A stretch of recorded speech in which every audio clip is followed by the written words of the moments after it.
Hello, എന്റെ പേര് മുനീർ. നിർമ്മാണ തൊഴിലാളി പെൻഷൻ ഈ മാസം ഉണ്ടോ ചോദിക്കാം. മാർച്ച് മാസം. മാസമുണ്ട്. 24-ാം തീയതി അയച്ചു തുടങ്ങും. എല്ലാവർക്കും സുഖമാണെന്ന് വിശ്വസിക്കുന്നു. ഡെയിലി അപ്ഡേറ്റിലേക്ക് എല്ലാവർക്കും സ്വാഗതം. നാളെ മാർച്ച് 23-ാം തീയതിയും തുടർന്നുള്ള ദിവസങ്ങളിലും നിങ്ങൾ ശ്രദ്ധിക്കേണ്ട വളരെ പ്രധാനപ്പെട്ട കാര്യങ്ങളാണ് ഈ ഒരു വീഡിയോയിൽ വ്യക്തമാക്കുന്നത്. വീഡിയോയുടെ വിശദാംശങ്ങളിലേക്ക് കടക്കുന്നതിന് കൂടുതൽ ആളുകളിലേക്ക് ഇൻഫർമേഷൻ എത്താൻ ഷെയർ ചെയ്യുക, ലൈക്ക് ചെയ്യുക. ഫേസ്ബുക്കിലൂടെ കാണുന്ന ആളുകൾ ഫോളോ ചെയ്യുക. വീഡിയോയുടെ വിശദമായ വിവരങ്ങളിലേക്ക് വരാം. സംസ്ഥാനത്ത് കെട്ടിടനിർമ്മാണ ക്ഷേമ ബോർഡ് പെൻഷൻ തിങ്കളാഴ്ച മുതൽ ആരംഭിക്കും. ചൊവ്വാഴ്ച 990 കോടി രൂപ കടമെടുത്തു കഴിഞ്ഞാൽ ക്ഷേമ പെൻഷൻ വിതരണവും ആരംഭിക്കുന്നതാണ്. റിസർവ് ബാങ്കിന്റെ മുംബൈ ഫോർട്ട് ഓഫീസിൽ ഈ കുബേർ സംവിധാനത്തിലൂടെ ചൊവ്വാഴ്ച കടപ്പത്ര ലേലം നടക്കും. അത് കഴിഞ്ഞ് തുക എത്തിയാൽ ഉടൻ തന്നെ ക്ഷേമ പെൻഷൻ വിതരണം ആരംഭിക്കും. ആദ്യം അക്കൗണ്ടുകളിലേക്കാണ് തുക എത്തുക. ഇത് സംബന്ധിച്ച പ്രഖ്യാപനം ഉടൻ ഉണ്ടാകും. തിങ്കളാഴ്ചയും ചൊവ്വാഴ്ചയും ബാങ്ക് സമരം പറഞ്ഞിരുന്നത് പിൻവലിച്ചതുകൊണ്ട് തന്നെ കെട്ടിട നിർമ്മാണ തൊഴിലാളി പെൻഷൻ തിങ്കളാഴ്ച മുതൽ എത്തിത്തുടങ്ങുന്നതാണ്.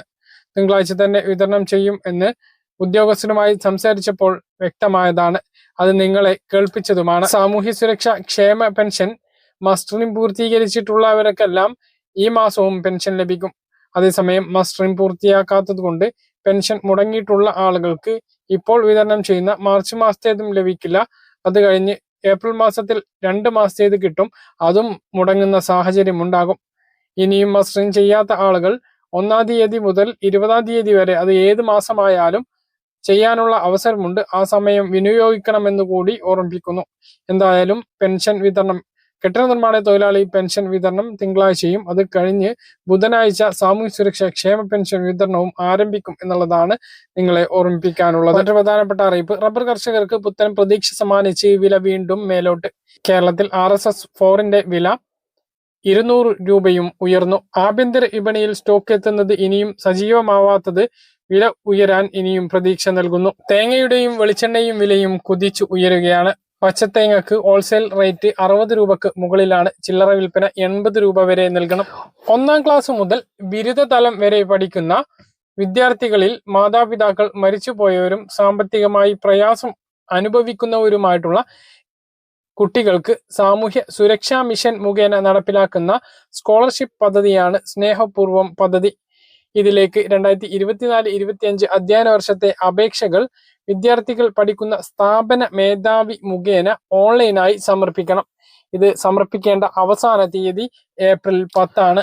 അച്ഛനോ അമ്മയോ അല്ലെങ്കിൽ 2 പേരുമോ മരണപ്പെട്ടത് മൂലം നിർധനരായ കുടുംബങ്ങളിലെ സർക്കാർ എയ്ഡഡ് വിദ്യാഭ്യാസ സ്ഥാപനങ്ങളിൽ ബിരുദം, പ്രൊഫഷണൽ കോഴ്സുകൾ, ബിരുദാനന്തരം വരെ പഠിക്കുന്ന വിദ്യാർത്ഥികൾക്കാണ് അപേക്ഷിക്കാൻ അവസരം. മറ്റൊരു പ്രധാനപ്പെട്ട അറിയിപ്പ്, കേരള ഗ്രാമീൺ ബാങ്ക് ഉപഭോക്താക്കൾക്കായി കുറഞ്ഞ നിരക്കിൽ ഇൻഷുറൻസ് പോളിസി അവതരിപ്പിച്ചു.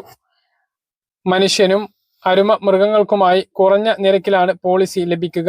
ആരോഗ്യ ഇൻഷുറൻസ് പോളിസിയായ കെ ഹെൽത്ത്, ലൈഫ് സ്റ്റോക്ക്, വളർത്തുമൃഗങ്ങൾക്കുള്ള ഇൻഷുറൻസ് എന്നിവയാണ് പുതിയ പോളിസികൾ. കേരള ഗ്രാമീൺ ബാങ്ക് ഉപഭോക്താക്കൾക്ക് മാത്രമേ പോളിസി ലഭിക്കുകയുള്ളൂ.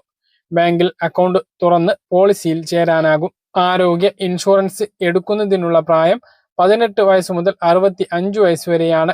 വ്യക്തിഗത രീതിയിലും കുടുംബമായും പോളിസികളിൽ ചേരാം. 2 ലക്ഷം രൂപ മുതലാണ് ഇൻഷുറൻസ്. 25 ലക്ഷം രൂപ വരെ ലഭ്യമാണ്. ബജാജ് അലയൻസ് കേരള ഗ്രാമീണ ബാങ്കുമായി സഹകരിച്ചാണ് പോളിസി അവതരിപ്പിച്ചിട്ടുള്ളത്. പോളിസിയിൽ ഉൾപ്പെടുന്ന ആശ്രിതരുടെ കുട്ടികളുടെ പ്രായം 3 മാസം മുതൽ 25 വയസ്സ് വരെയുമാണ്. മറ്റൊരു പ്രധാനപ്പെട്ട അറിയിപ്പ്, 6 മാസത്തിനുള്ളിൽ ഇലക്ട്രിക് വാഹനങ്ങളുടെ വില പെട്രോൾ വാഹനങ്ങളുടെ വിലക്ക് തുല്യമാക്കുമെന്ന് കേന്ദ്രമന്ത്രി നിതിൻ ഗഡ്കരി.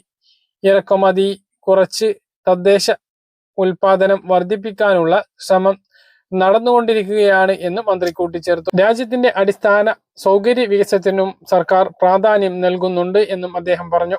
സംസ്ഥാനത്ത് ഭക്ഷ്യ പൊതുവിതരണ വകുപ്പ് സപ്ലൈകോയുടെ ആഭിമുഖ്യത്തിൽ റംസാൻ, വിഷു, ഈസ്റ്റർ ഫെയറുകൾ ആരംഭിക്കുമെന്ന് ഭക്ഷ്യ പൊതുവിതരണ വകുപ്പ് മന്ത്രി GR അനിൽ അറിയിച്ചു.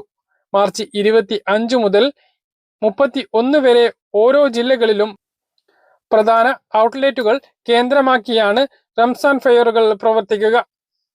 മലപ്പുറം, കോഴിക്കോട് ജില്ലകളിൽ പ്രത്യേകം ഫെയറുകൾ സംഘടിപ്പിക്കുമെന്നും മന്ത്രി അറിയിച്ചു. സബ്സിഡി, നോൺ സബ്സിഡി സാധനങ്ങൾക്ക് പുറമെ ബിരിയാണി അരി, മസാലകൾ എന്നിവയ്ക്ക് പ്രത്യേക വിലക്കുറവിൽ ലഭ്യമാക്കുന്നതിന് വേണ്ട നടപടി സ്വീകരിച്ചിട്ടുണ്ട് എന്നും വിഷു ഈസ്റ്റർ ഫെയറുകൾ ഏപ്രിൽ 10 മുതൽ 19 വരെ സംഘടിപ്പിക്കുമെന്നും മന്ത്രി വിഷു റംസാൻ ഈസ്റ്റർ ഫെയറുകൾ സംഘടിപ്പിക്കുന്നതിന് വേണ്ടി 100 കോടി രൂപ ധനവകുപ്പ് കഴിഞ്ഞ ദിവസം അനുവദിച്ചിരുന്നു. മറ്റൊരു പ്രധാനപ്പെട്ട കാര്യം, ഈ മാസത്തെ റേഷൻ അവസാനിക്കാൻ ഇനി ഏതാനും ദിവസങ്ങളാണ് അവശേഷിക്കുന്നത്.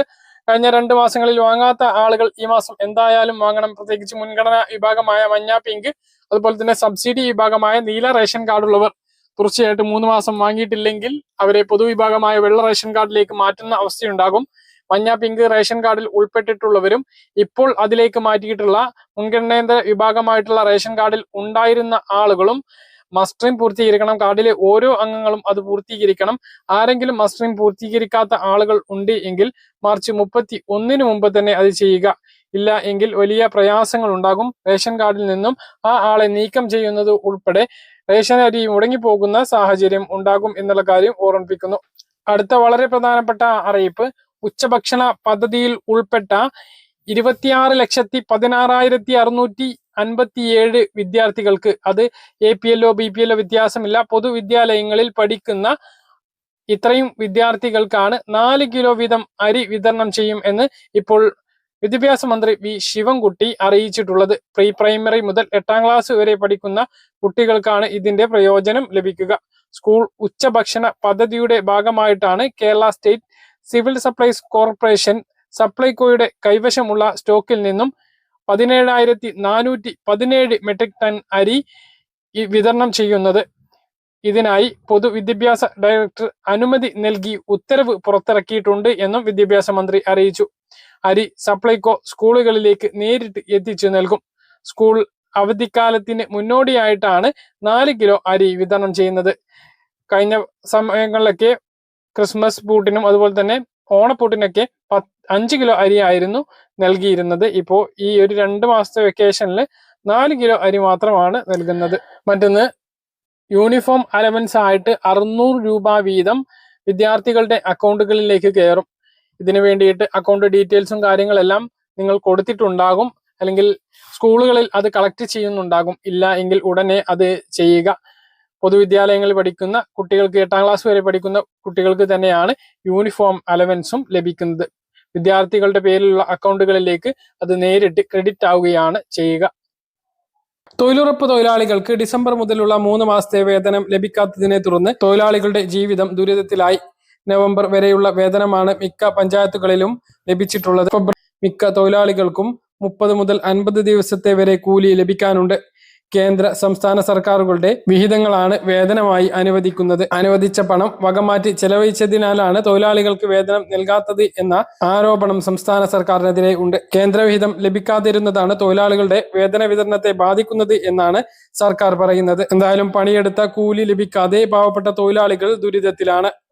പറഞ്ഞ കാര്യങ്ങൾ കൃത്യമായിട്ട് മനസ്സിലാണെന്ന് കരുതുന്നു. ഇതുപോലുള്ള ഇൻഫർമേഷൻ ലഭിക്കാൻ ചാനൽ സബ്സ്ക്രൈബ് ചെയ്യുക, ബെൽ ഐക്കൺ എനേബിൾ ചെയ്ത് വെക്കുക.